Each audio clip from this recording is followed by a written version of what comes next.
develop and mature and find fitting expression in concrete programs and initiatives. Fourth, the ecological crisis cannot be viewed in isolation from other related questions, since it is closely linked to the notion of development.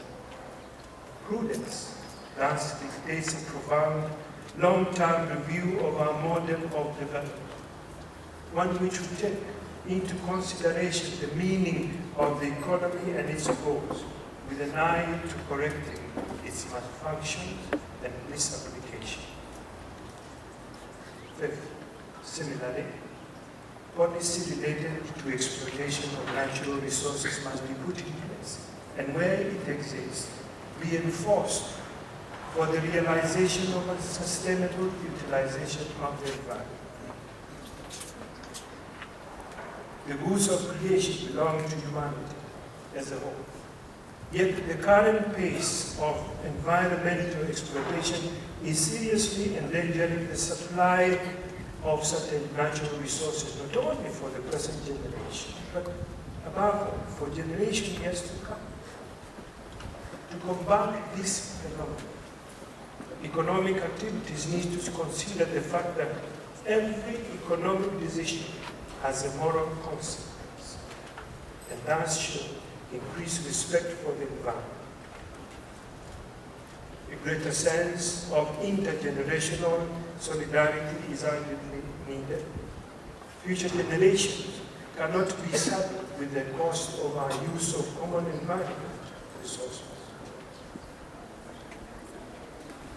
Future generations cannot be saddled with the cost of our use of common environmental resources. 8. Among the basic problems the international community has to address is that of energy resources and the development of joint and sustainable strategies to satisfy the energy needs of the present and future generations by reducing their energy consumption and improving its efficiency. The Church has a responsibility towards creation, and she considered it her duty to exercise that responsibility in public life in order to protect the earth, water, and air as gifts of God the Creator, meant for everyone, and above all, to save mankind from the danger of self-destruction. There is a need to encourage efforts to promote a greater sense of ecological responsibility, which would safeguard and forcibly reaffirm the inviolability of human life at every stage and in every condition, the dignity of the person, and the unique mission of the family, where one is trained in love of neighbor and respect for nature.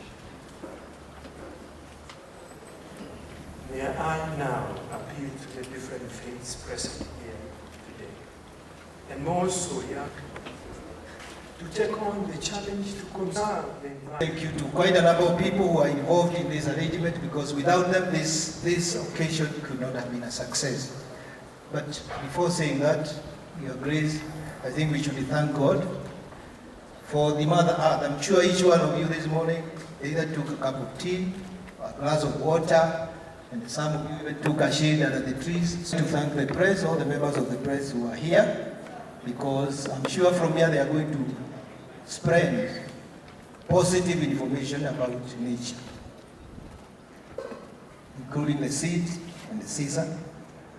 I would like to thank Kenya Forest Working Group, the Catholic University of East Africa, Rubicon, Wild Clouds of Kenya, Kenya Forest Service, Worldwide Fund for Nature, Kenya Organization of Environmental Education, Udugu Family, the universities here presented, and in a specific way, Mount Kenya University, because they came here in numbers, the youth specifically, because I would like to ask them to go and spread the gospel of nation.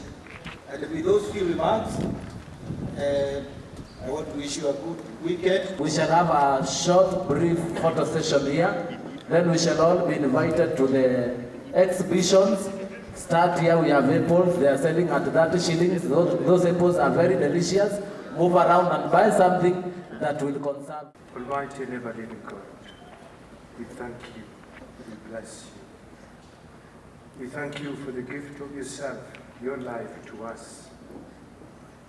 Thank you. We are your gift, your creation, reflected in each one of us, your image. With this journey that we have been making, so that you encourage us to be a sober people, a people who love one another, and by so doing glorify you. So bless our journeys back to our destination.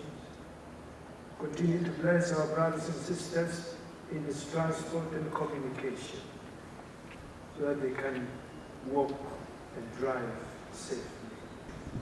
Bless all countries of Africa, Christ our Lord. Amen.